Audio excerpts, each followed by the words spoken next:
Million to One, Entry 3, The Game's Afoot.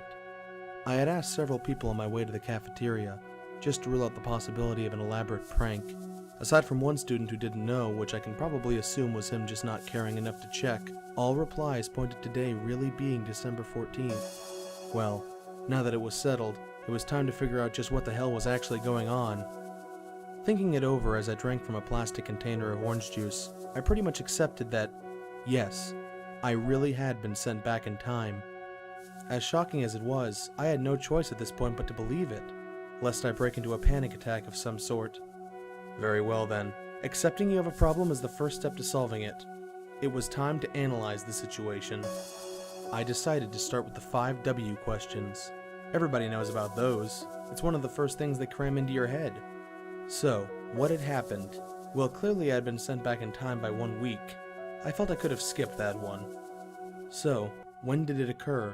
A week from now on December 21st as the world supposedly ended. Where did it occur? An excellent question. Where had I been when it happened? I dug into my memories of what still felt like just yesterday to me. Oh yeah, I had been invited to an end of the world party. At the time, I felt as though it was just a lame excuse to throw a party. But seeing as it was so close to Christmas, I guess they didn't really need another reason on top of it. The party. I can't remember who was organizing it. It was at the community center down the road, I recalled that much. It wasn't too far from campus, and we were on winter break, so we didn't need any special permission to attend. I was not by any means a party-goer, so the whole ordeal felt rather foreign to me. There was music and food and multicolored lights, though I had expected that much. Most of the people from school were in attendance, mostly students, but several faculty members as well, and plenty of people from around town. If I had to guess, I'd wager there was about 200 people in attendance. It was a fairly large community center, and the party was utilizing the entire ground floor. 6 event rooms, plus the rather spacious hallway, so it was alright. By no means cramped, but you could hardly find a place to sit by yourself. The party had started around 8 p.m. I couldn't recall how long it was intended to run, but I'd imagine not too far past midnight. Actually, midnight may have been when it actually occurred. The event which ended the world and threw me back in time, I mean. Anyway, if my memory was correct, at around that time I was sipping soda from a blue plastic cup and staring out the window, gazing at the neighborhood with all its Christmas decor lit up so bright. No, wait. There was something else. I remember focusing on something out the window besides the decorations. Something on a tree branch. But what was it? While I was attempting to remember, my brain instantly jumped to the big white flash that had ended it all. I guess that was where it cut off. Well, shit. I bit down hard on my cinnamon bagel. In my deep contemplation, I barely even noticed the taste. I just knew I needed to eat something now. Anyway, that answered the question at least. Now, who caused this? Well, at the moment that just seemed impossible to even take a guess at. I filed it away for later. The next 2 questions came hand in hand. Why and how did it happen? Neither question would get a satisfactory answer from me today. Now that I think about it, this exercise did nothing to help figure things out, short of making me remember a party I didn't really want to go to in the first place.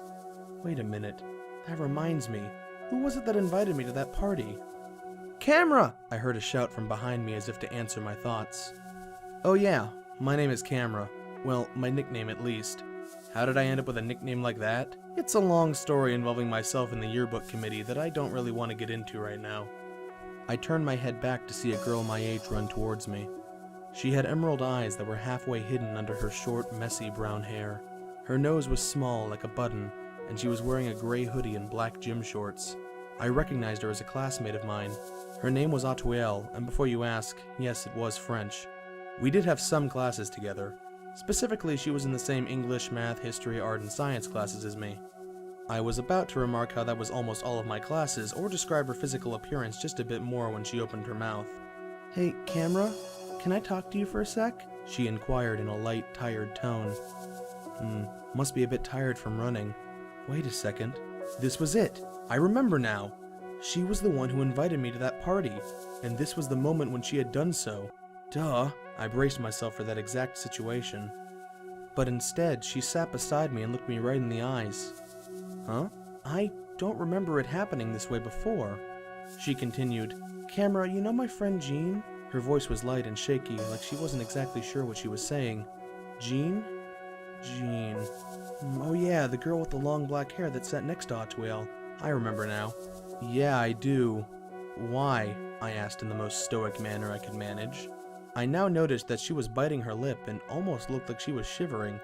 What exactly had happened? And why wasn't this conversation the same as it was the first time? Well, I haven't seen her around.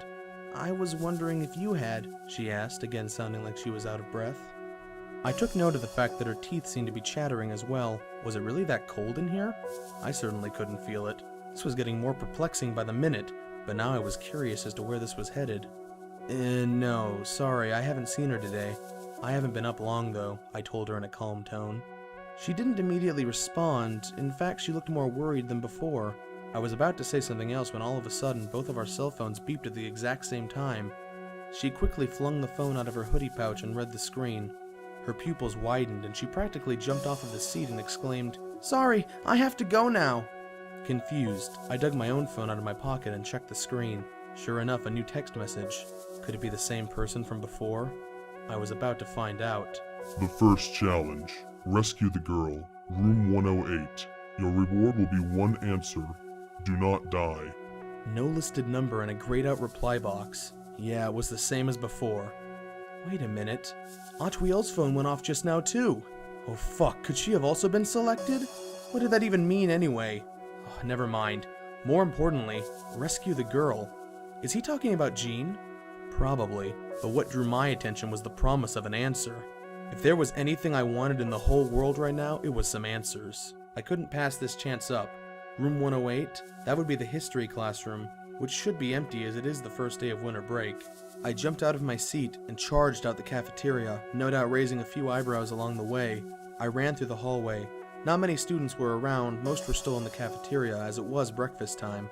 The history room was upstairs at the opposite end of the hallway from where you enter the second floor, the last door on the right, and as I finished running up the first flight of stairs, I wondered if I would get there before Otwell did. If she had also been selected, she may know something I don't.